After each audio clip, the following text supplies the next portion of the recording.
Hi guys, my name is Eneye Sam Jr. You're welcome to Business Trends Africa. Business Trends Africa is a video content for your television and for your social media that is aimed at putting spotlights on entrepreneurship and business that is trending in Africa. We have a very special and maiden edition, of course, today, and we're going to be looking deep into the African Entrepreneurship Academy, what it stands for and what it holds. I have a very distinguished guest in the studio with me today, and I'll be introducing him. With me in the studio today is the president and founder of the African Entrepreneurship Academy, the prestigious African Entrepreneurship Academy. His name is Mr. Wilson Senior, and he's been in this business for a very long time. Please help me welcome Mr. Wilson to the podcast. Thank you very much. Mr. Wilson, how would you describe yourself? Are you an entrepreneur, a businessman, or self-employed? I'm an entrepreneur, and we'll get into those details and try to distinguish between the three of them. But typically, I am an entrepreneur because I've identified a problem that I'm trying to solve and making some money. Okay, my first question will be, obviously, to tell us briefly about the African Entrepreneurship Academy and what you represent. And what was the idea that gave birth to this large vision? Okay, so, AEA, as we call it, so it's the African Entrepreneurship Academy, did not really start as AEA. So, I'll say we started this whole journey somewhere in 2006 whilst I was on Legon campus. So, on campus, we started an organization that I called Born for Exploits. So it was a Christian organization that also pursued youth development, trying to encourage young people to be able to identify purpose and fulfill this purpose. So we called it Born for Exploits. And on campus, I was usually called Mr. Born for Exploits. It became my name, actually. And that is how it evolved. So that's the first organization I started on campus, 2006. And then just after university, 2008, instead of going to look for work, I decided this is what I was going to do for life. So we rebranded into CSLE, Center for Strategic Leadership and Entrepreneurship. So we ran CSLE for some time, I think over 5-6 years. And then we finally rebranded into African Entrepreneurship Academy. Again, pursuing the same thing, entrepreneurship, personal development, leadership. However, we decided to focus on the African continent because this is where we are, and we believe that this is where we should solve the myriad of problems that we face here. So that is how AEA has evolved over the years, from Born for Exploits to CSLE to AEA that we have today. So just after uni, I did my national service, again with church, because at that time I was very ministry minded. So basically that was the only work I've done with any other organization. So church, and whilst doing church, I was also working with CSLE, which was my brand at that time. And that is how we evolved. So I've not really done any corporate work before for anyone else, apart from myself and the church organization I was working with here. All right, so my next question is very tricky because having involved with AEA for a very long time, I always wonder.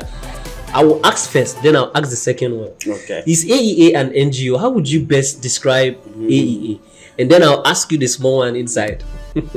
Okay, so that is I think it's a challenge I personally have had, but this is the reality. If you have some kind of ministry undertone to purpose, you kind of are not too profit minded with everything you do. So AEA is not really an NGO. So I'll simply describe us as a social enterprise. So though we are in to make profit because we need to pay salaries, we need to take care of people, we need to continue to invest into the brand, we still have a lot of human face. So the focus, of course, is developing people. And you can't be too money driven when your focus is on people. So that is the challenge, and I've had that challenge severally, because most of the activities we do and the rest, we kind of target a certain class of people, and they are not the most financially weighty guys. So that's a challenge we've been having, classifying ourselves. But we understand that we are for profit. Yeah. So I basically would say we are a social enterprise. Okay. So though we are business, we are still looking out for the human face. Yeah. That's right. See, I asked this question because it's leading me to one question. Okay. I have been involved with AEA for a very long time. Meanwhile, you can go to www.facebook.com/African Entrepreneurship Academy -AEA. You see the things that AEA is doing, amazing things. I've seen your investments, your partnerships. There is the startup challenge coming up, and I am seeing that you're going to be investing between 3,000 to 20,000 Ghana cedis. But the question is, if it's not an NGO, if there is no government support, there is no support from organizations, how do you fund these kind of programs? How have you been able to maintain the standard with AEA from the first time till date? Okay, so like I said again, it's a social enterprise, and as an entrepreneur, I think one of the challenges you face is funding. And you, as the entrepreneur or the founder of the business, one of your responsibility is to ensure that there is liquidity. And I think that is one of the things we are working on. So of course we have other ventures that brings in money, okay, to be able to support the AEA dream, okay, whilst we are building it. Okay. So of course, so we have other channels of revenue that we pump into AEA. We know AEA will also make money for us someday. Sure. So for instance, the idea challenge that we are having, it's not a gift. We are not giving people grants or gifts. They are investments that will surely yield one day. So we understand the game, and we know that this is a long-term thing. I'm not in it for a short term, so I'm not really in a rush for AEA to make profits now. Yeah. I know it to make profit as we grow, as we build a brand, as we impact more people. And I know funding and support will also surely come, sure, whilst we're on the journey.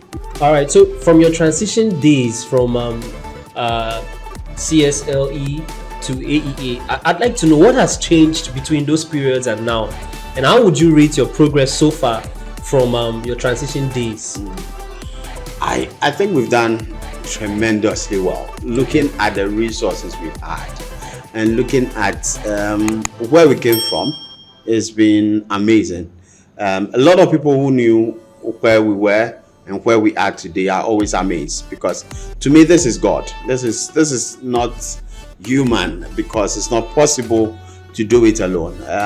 We've been running this game virtually a one-man game. Like you said from the beginning, we've not had any funding from any external body. We'll be running this, really bootstrapping it alone. So from CSLE, I'll say the difference has been we're going bigger. So with CSLE, our major programs then were Launchpad. Okay. And then we started doing some little skills training, focusing on bidding and those things, and some events. But with the advent of going into AEA, yeah, we have added a lot of services to it. So what AEA has also done for us is for us to look at a more African view to what we do. Okay. So the dream is not about Ghana. Okay. It's an African brand. So as we pursue it, we are developing products and services that would take care of the whole continent, not just the Ghanaian market. Okay. So CSLE was really on training, but AEA has added a lot to the training. So we are now looking at what can we do for our students when they finish training. What are the after school support services that we can give to them? Okay. How can we ensure that the vision of they becoming entrepreneurs is realized? So that is what the focus is now. So those CSLE we're doing training, entrepreneurship, leadership, same as we are doing with AEA. AEA is adding value to what we did with CSLE. Yeah. Okay, so you've said a lot of things. I've heard skills, Launchpad, entrepreneurship, and all of these things. Now that leads me to my next question. I would like to know, what are the operational centers of AEA and how do you function? Okay, so this is what we do at AEA. So first of all, we are an entrepreneurship, training, development, and support organization. So these are three things that we do. So the first thing is training. So under training, we have the business school. The business school focuses on giving people the business skills, soft business skills. So, and that business school has its own models they run, like the Launchpad Executive Certificate Program, the Enterprise Growth Program, which is our mini MBA that we run for entrepreneurs. So that is under the business school. Then we also have the Skills Hub. The Skills Hub focuses on giving young people skills, tangible, technical, vocational skills that can be commercialized. Now with that, that's very important for me. Commercialize. Right. So we don't just train you with a skill that you can have and go and look for a job with. The focus again is entrepreneurship. So the focus is that every skill we are giving you should be able to, you should be able to turn that skill into a commercial venture. So we run a number of skills at the Skills Hub, beauty and cosmetology, food and beverages, communication design under our IT programs. We are trying to include fashion design, leather work. So all those things are tangible skills that we do at the African Entrepreneurship Academy. Then we have support. So under the support, the idea is, what can we do for our entrepreneurs or our students when they finish? What can we do for them? So we have TNET, we have TMAT. All these things are set up to ensure that we are able to achieve the whole dream. So the whole dream is to train, develop, and support. And we have various departments that ensure that this vision is realized. All right, so you will agree with me that Africa, yes, you have said a lot of things about Africa so far, and your target is Africa, Pan-African.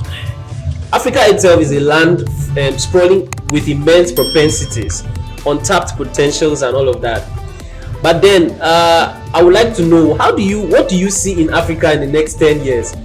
And what is the picture or the position you are going to see AEA filling within that space of time? That is an amazing question. But you see, I'm a typical Pan-Africanist. I'm deeply in love with this amazing continent that God has placed us on. And I think it's not accidental that we are here. And that has always been my belief, that God in his wisdom and his intelligence placed us here for a reason. And he placed us here to take care of this beautiful continent that he has given to us. And he has given all of us a responsibility to leave this continent better than we met it. So I think that Africa being the continent that has the highest number of young people globally, and that is by UN standards, said the young people in Africa are more than any other continent. And the truth also is that all the other continents are taking the talents out of this continent onto their continent. But whether they take them or not, this continent still has the highest workforce ever. Young people are here and they need to find work to do. And I think that is where AEA comes to play. Our work is to ensure that we get young people to find solutions to the myriads of problems we find on our continent. So we want the solutions found to be homegrown solutions. We can't wait for the Europeans, we can't wait for the Asians or the Chinese to still come here and be finding solutions to our problems. We have to grow our own food, we have to manufacture our own products, we have to wear our own things, dresses that we produce here. And that is the dream of AEA. how do we get young people to be able to be entrepreneurial in their thinking, to create jobs, to create opportunities, make this place the America that you dream of, make Africa the Canada you want to go to.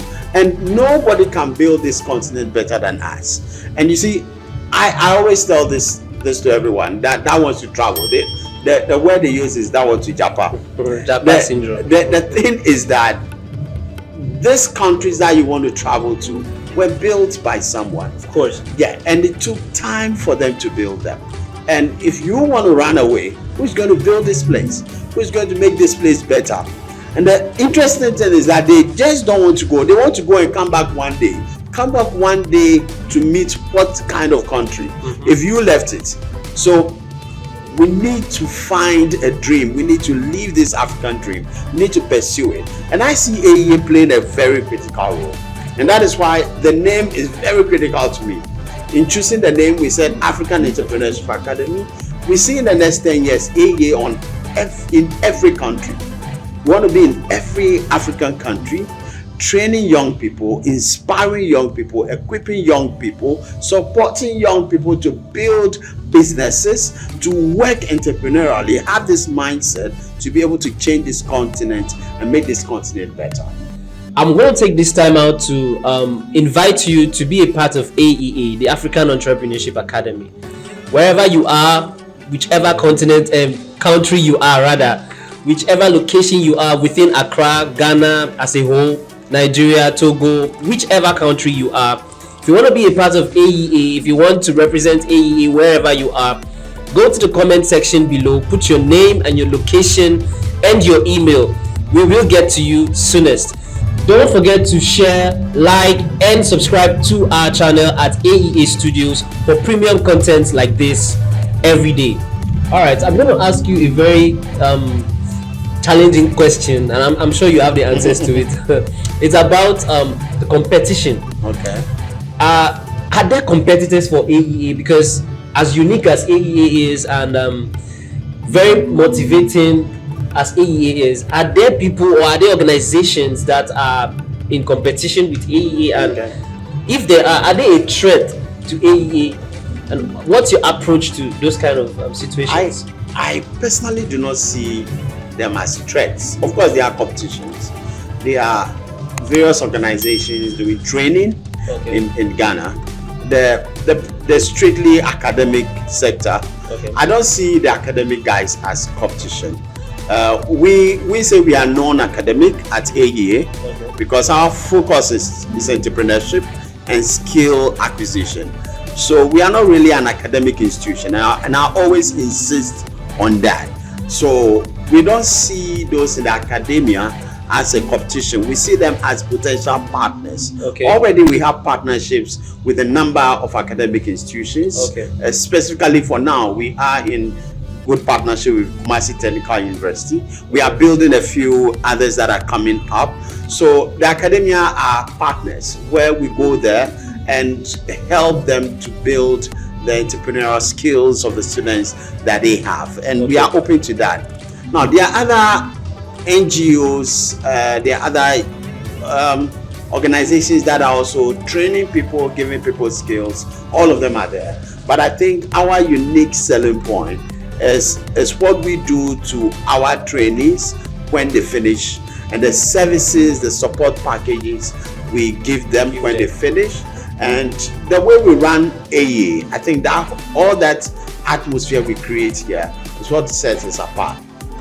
So somebody may say, oh, it's just another skill training institution. Well, we are not just another skill training institution. This is one of, I think it's one of the very few institutions that you come to, and when you are leaving, they give you tangible things that you can go out there to be able to start something. I don't think there's any institution that you finish school, you graduate, and they help you with designing your logo, they help you with business scorecards. We are introducing business registration for all our students. We want to get all of them websites. We are giving them tools to go out there to build businesses. And I think these are the things that set us apart. The idea again to me is entrepreneurship. So when you finish, we want to ensure that you are equipped to start something. And we are always here for our students. So I've had students that have finished AEA and keep calling us, what do I need to do this, I want this, I want that, and we always give them an ear. And that is why we set up the other organizations that will ensure that we give these support services to our students. Okay, so leading us to what you've said right now about the support systems that you've put in place, we would like you to throw light on those support systems that you have put in place in AEA to support your students, your outgoing students. Okay.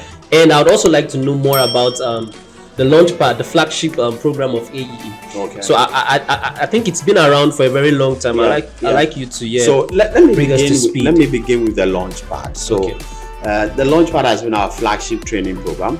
It's the first program we had when we started at CSLE. Our first class was just about 7 students. I remember vividly.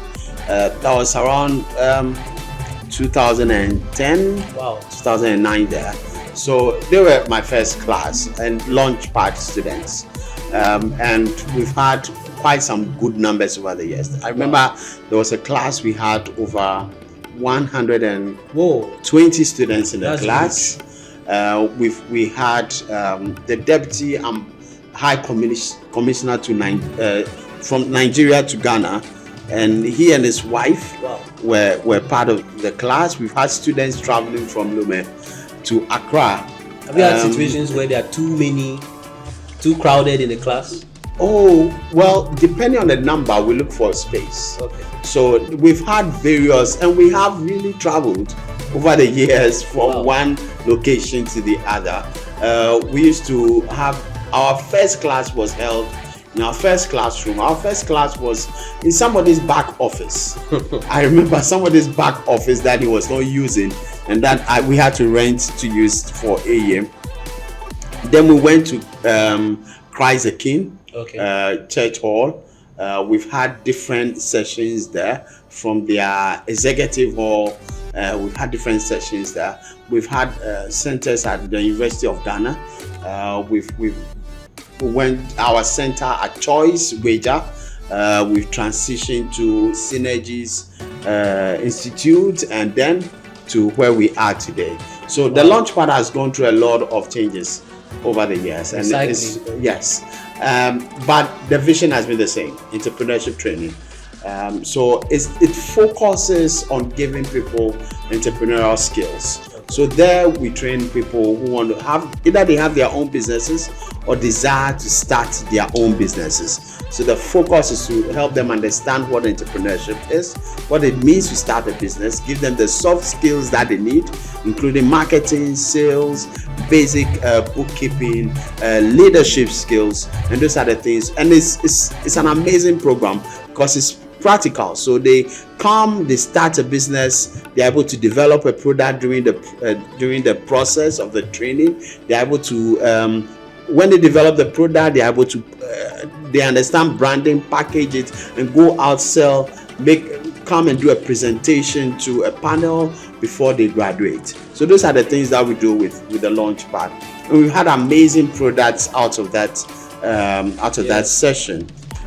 So again, the other question was, what are the other organizations that we've set up to support? So we have what we call TNET. So TNET is the African Entrepreneurs Network.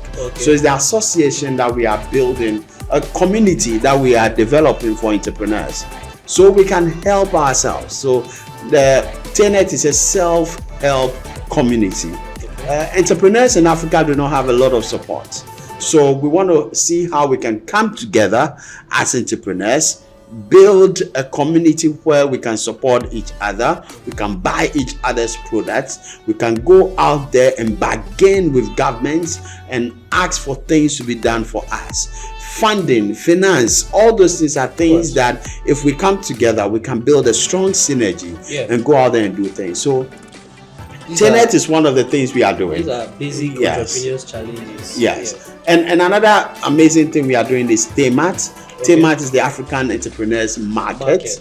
So one of the biggest challenges for entrepreneurs on this continent is marketing and sales. Sure. So what the vision behind TMAT is to let the African entrepreneur focus on production and product development. Yeah. Because combining these four things, production, product development continually, because the thing is that when you develop a product, you don't just maintain the same standard. Like us, we are always evolving. So your product must continually be developed, go through a system, continually evolving. So combining production, product development, marketing, and sales is no mean feat. So what TMAT does is to allow you, the entrepreneur, to focus on your core work, which is production and product development. Now, we at TMAT will take care of your marketing and sales. Wow. So what we are doing is to build different types of relationship with the entrepreneurs that we work with. Some will still want to have their own marketing team, etc. But we are still interested in working with you. So there are different types of relationship. But the most important thing is to see how we can sell and market amazing products that are coming out of this continent to the rest of the world, not just to ourselves, to the rest of the world. And I'm excited because I think this is something that will push the African entrepreneur and make us competitive globally. So I've been to the AEA page and I've seen a lot of interactions. On the website page. I've seen the skill courses, and I've seen that you're open for registration for the new intakes. And I've also seen the Idea Startup Challenge also posted there, and a couple of other things. I'd like you to throw light on the recent happenings in the AEA. Okay, so currently we are I think the focus now is to develop a lot of partnerships. Okay. So we are working on quite a number of partnerships with various academic institutions and other NGOs that would want us to train young people for them, and we are very much open to that. Right. So we are looking for organizations that fund training so that we can train a lot of young people, and that is this phase we are. So at this phase, Charlie, we are looking for funding, we are looking for support, we are looking for people to be able to train and help us to help the young people of Africa. So if you are a funding organization out there, you are an academic institution, you are a church, you are any organization that have the capacity to get us young people to train and fund it, we are very much open to that. So our startup challenge is also open, where we are looking at investing in certain number of entrepreneurs, investing in them, not giving them gifts. So we want to invest in them and help them to be able to build very highly competitive businesses. So, but sorry to cut you, by investing you mean they are not paying back loans? No, so it's not a loan. These are investments that we are doing in the startups, and we are going to be part of them throughout the journey. So we have that initiative ongoing. We also have TMAT Kitchen initiative also ongoing, where we are investing in young people who want to go into the food business as well. We also have admissions open continually for our various skill programs. Launchpad, this cohort is about to end, and we are excited with what they are already doing. So amazing things, a lot of things are happening in the AEA family. All right, so I've seen around on internet the Learn a Skill Africa something. I just wanted to briefly throw a light on the Learn a Skill Africa project. So Learn a Skill Africa project, and again I think I saw a boot camp also coming up. So like I said, there are lots of activities that we are working on in the last quarter of the year, and Learn a Skill Africa is a major one we are doing. So it's an attempt, I'll call it an attempt, to train a lot of young people within a very short time with various skills and entrepreneurship. And this year we are doing almost about 7 skills.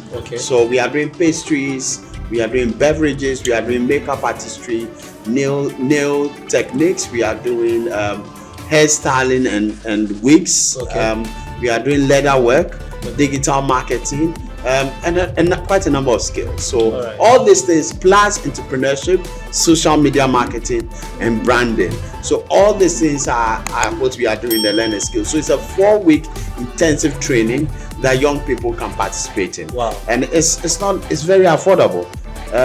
It's very, very affordable, and I pray that a lot of people sign up for it. Sure. Mr. Wilson, it has been a very amazing time with you here with us at the AEA studios. While we were having conversations, you talked about your Launchpad people emerging with amazing products and services that are tangible and are African and original. And I see on the table there are a lot of products. I'd like to know, are they from the Launchpad people? Yeah, so these are just but a few of the products our students put together.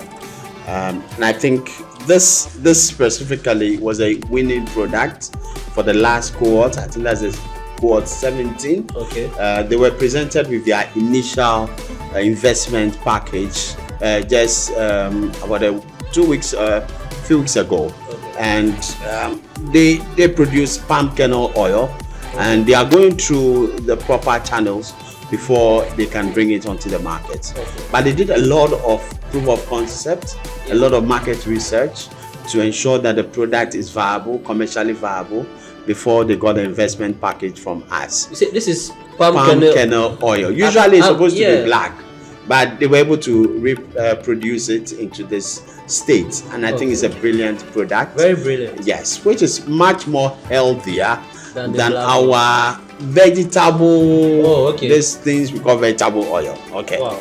And then we also have these are products from our current cohorts. Okay. They have not finished working on them, so they are still work in progress. Okay. So I think the class is still ongoing. Okay. Hopefully by the time the class completes, you see these products well packaged, well branded, with proper market research done to know their viability and whether anybody want to buy them. Sure. Before they also make a presentation on the final day of the class, and we see the winner out of it. So these are some of the things we do at AEA. Wow. Okay. That's really amazing. These are amazing things. I mean, people are being taxed to come up with ideas and make these ideas commercially viable. All right. So, Wilson, I'd like you to drop a final word to the viewers, to an African entrepreneur, that young man who is at the village, still thinking of how he can commercialize his idea, how he can he's waiting for money to start up something, because obviously from what we've discussed, you didn't really sit down to wait for money to come into your hands. So what is your advice to that young entrepreneur in the market, in the village? I started with virtually nothing to where we are today. My advice to a lot of young people who want to start their own business is to start. You see, you may not know how the dream will shape up until you start. You see, entrepreneurship is like a mother giving birth to a baby. The thing is to give birth to the baby and groom it to grow. You don't know how the baby will look like, your child will look like when it becomes an adult yet, and who he or she will become yet. So the thing is to start the dream at where you are, at the capacity you can start with. As you grow, the dream itself will evolve into the monster, into the big thing that you want it to become.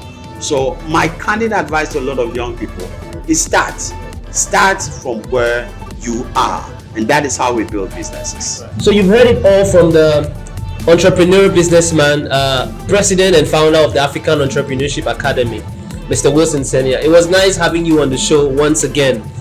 And I'm sure that our viewers have deduced a lot of lessons from this very wonderful podcast today. Don't forget to keep creating and ideating. Don't forget to implement your ideas right where you are. It is important that you start from where you are and don't wait for nothing. See you once again on the next episode of the Business Trends Africa. Until then, I remain Eneye Sam Jr., your host. And don't forget to like, share, subscribe, and comment. Put your comments below. Put your comments below. Thank you.